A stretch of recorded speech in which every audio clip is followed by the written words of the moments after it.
He lost everything the day his best friend, Minho, betrayed him with the woman he loved. The ultimate injustice wasn't just a shattered trust, but seeing them together, erasing their past as if it meant nothing.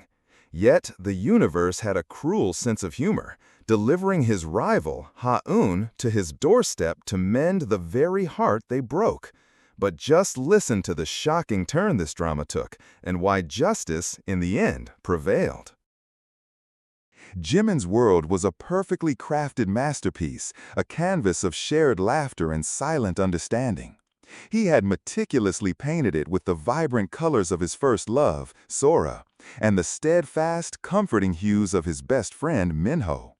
Their lives were an intricate triptych, each panel connected, each figure inseparable. Jimin, a gifted young painter, found inspiration in the subtle curves of Sora's smile, in the earnest intensity of her gaze. He had found his muse and his greatest supporter in her. Their love story was a quiet, blossoming romance, the kind that filled him with a gentle, humming contentment. And Minho? Minho was the brother he chose, the anchor in the turbulent sea of adolescence. They shared secrets under starlit skies, debated for hours over cups of lukewarm instant coffee, and defended each other without question. The three of them were a constellation, each star shining brightly because of the others.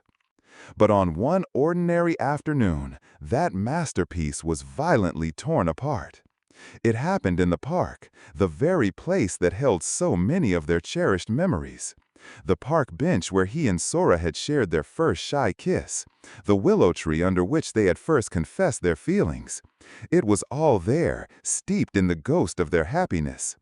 He had been on his way to meet Sora, a light spring in his step, a new sketchbook tucked under his arm, eager to show her his latest work. He saw them before they saw him. It wasn't a sudden, shocking discovery. It was a slow, agonizing realization. He saw them standing together, their backs to him, their figures silhouetted against the setting sun. But the sight that froze him, that caused the first crack in his perfect world, was the way Minho's hand rested on Sora's back. It wasn't a friendly, casual gesture. It was a possessive, intimate touch. A touch so familiar, so tender, that it screamed of a shared history Jimin was never a part of. The world seemed to tilt on its axis. The vibrant colors of his life bled into a desolate gray. The air, once filled with the sweet scent of blooming flowers, now felt thin and cold. A searing, physical pain shot through his chest, a pain far sharper than any physical wound. It was the pain of losing not one, but two people he loved more than anyone. It was the crushing weight of a double betrayal. It was the quiet, devastating sound of his heart breaking into a million irreparable pieces. He didn't confront them. He couldn't. His legs, powered by a raw, primal instinct to escape, simply turned and ran. He ran until his lungs burned and the world blurred into a wash of tears and city lights. He ran to outrun the sound of their soft laughter, which echoed in his ears like a cruel mockery. This wasn't just a breakup. This was the beginning of his tragedy, the start of a profound loss that would define him for months to come. His mind, once a clear and focused space for his art, was now a fractured mess of what-ifs and how-could-theys. The trust he had so freely given was now a gaping, bleeding wound. The betrayal was not merely romantic.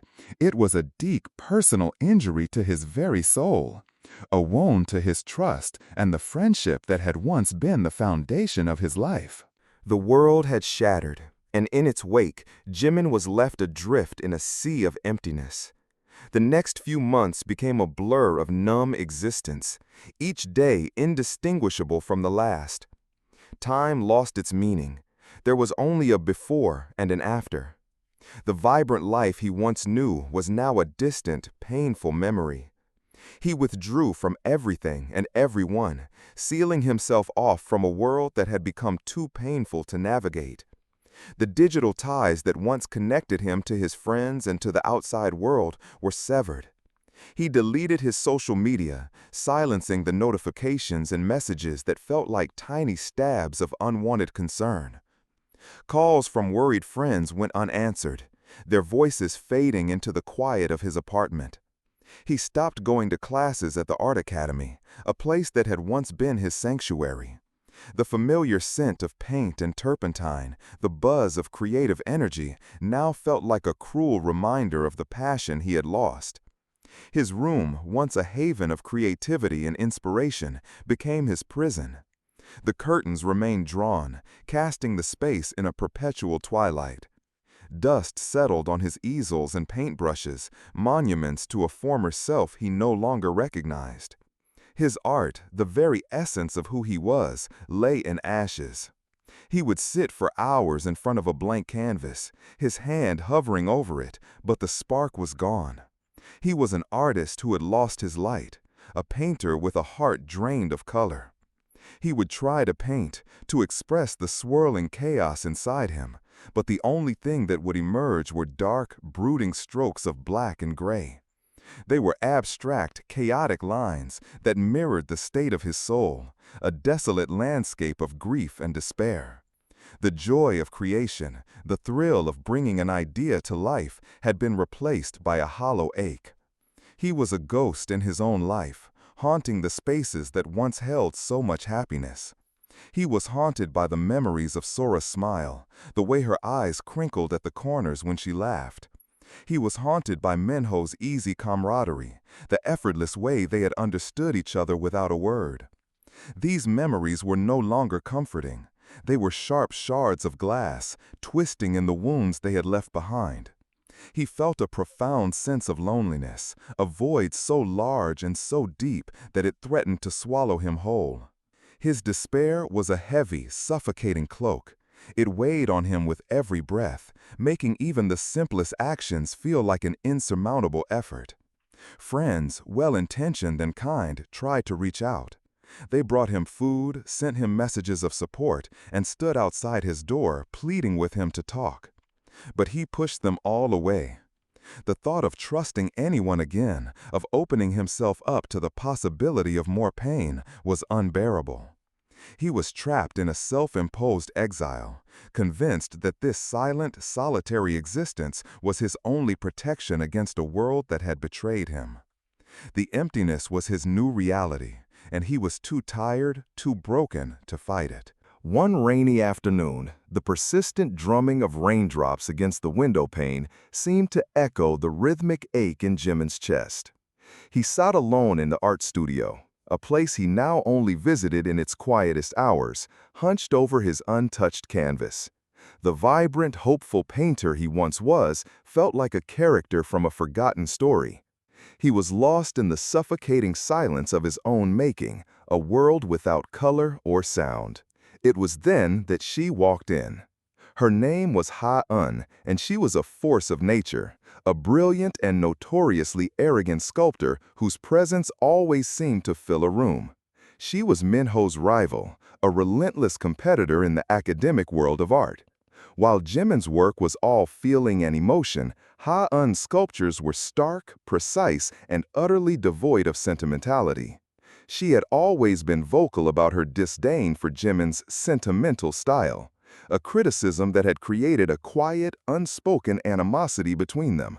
They had always existed on opposite sides of the studio, a cold distance keeping them apart.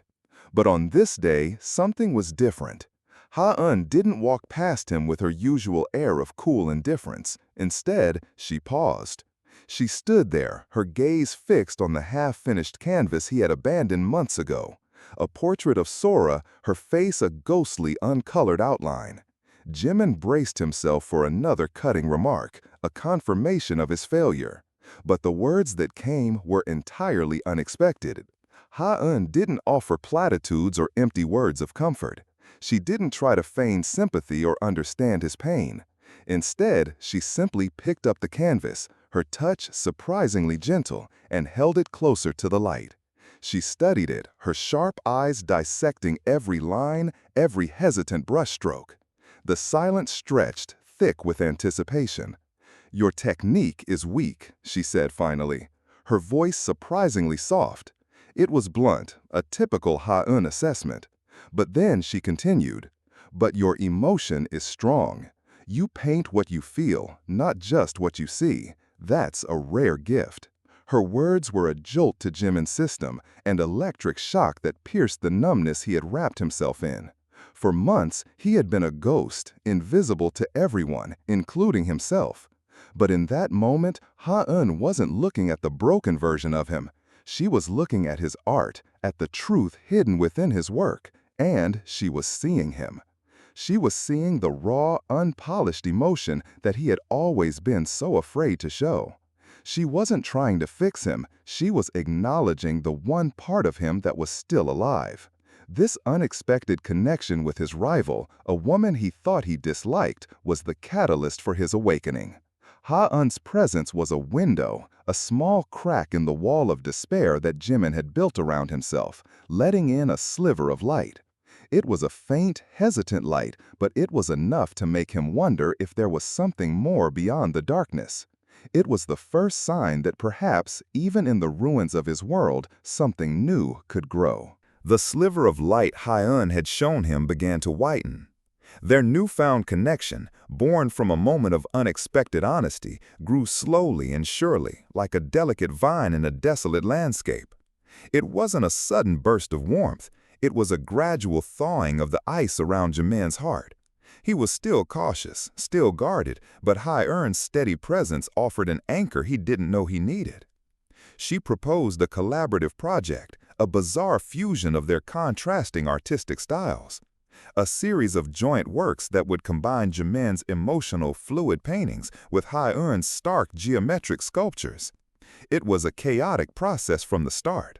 Their creative visions clashed constantly, leading to heated debates and passionate arguments that would echo through the quiet studio. "Your work is formless," she would criticize, her voice sharp. "It's all emotion, no structure." Jimin, in turn, would retort, "And yours is soulless, all structure, no heart." But through these conflicts, a new kind of dialogue emerged. They were no longer just rivals. They were two artists trying to understand each other's language.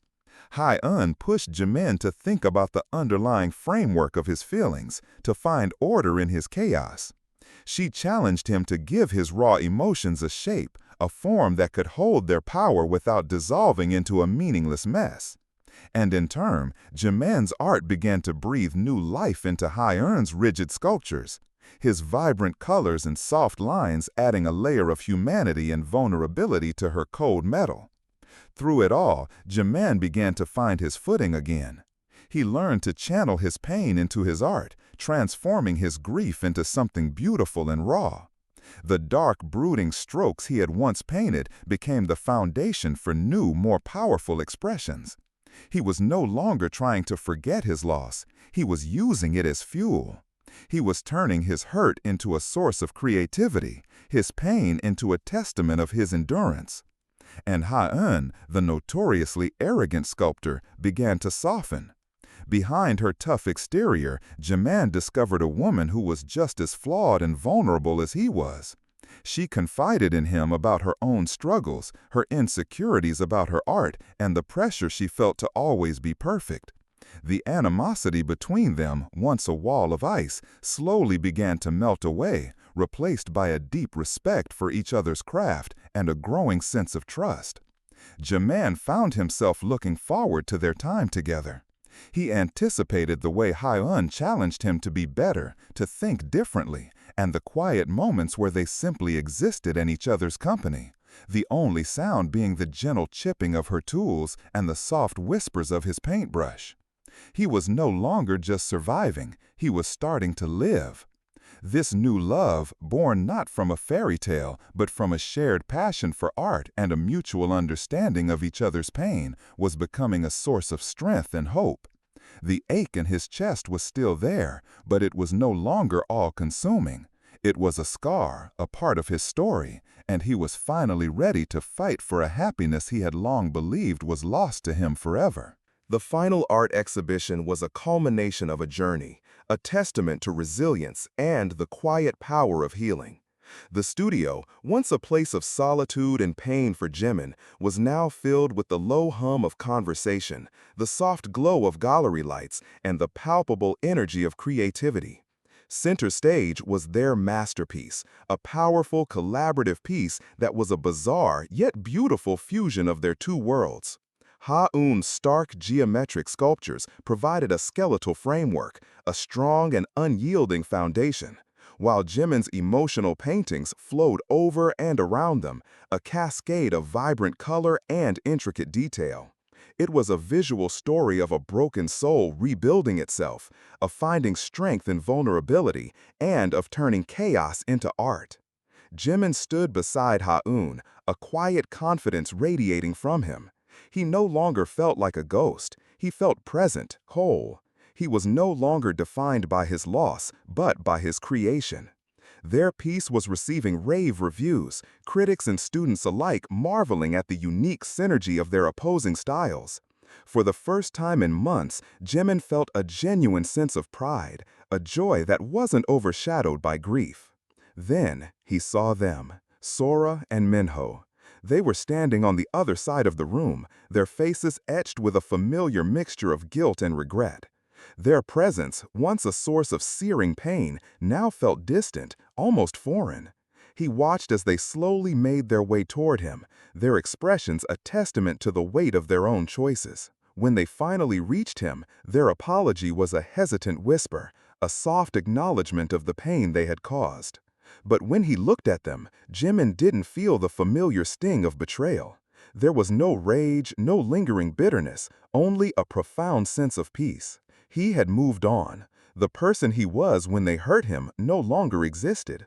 The new Jimin, the one who stood there now, was a person who had learned to rebuild his world, not on the fragile foundation of others' promises, but on his own strength. He was no longer chained to his past. Ha-eun, ever perceptive, noticed the moment. Without a word, her hand found his, a quiet, reassuring gesture of support. It was a simple touch, but it spoke volumes. It said, "I'm here." It said, "You are not alone." It was a gesture that grounded him, anchoring him in the present moment. In that moment, surrounded by his art, by the woman who had helped him find his way back, and by the ghost of his past, Jimin realized the true nature of his journey. He had lost a love and a friendship, but in their wake, he had gained something far more profound. He had found a partner who saw his pain and didn't try to erase it, but helped him turn it into a source of beauty and strength. He had reconciled with his past, not by forgetting it, but by finding new meaning in its wake. The universe hadn't just given him Minho's rival, it had given him a new beginning, a love that was stronger and more resilient precisely because it was forged in the fire of loss. The pain had not destroyed him, it had prepared him. And in Ha-eun, he had found not just love, but a fellow artist, a co-creator of his new, beautifully mended world.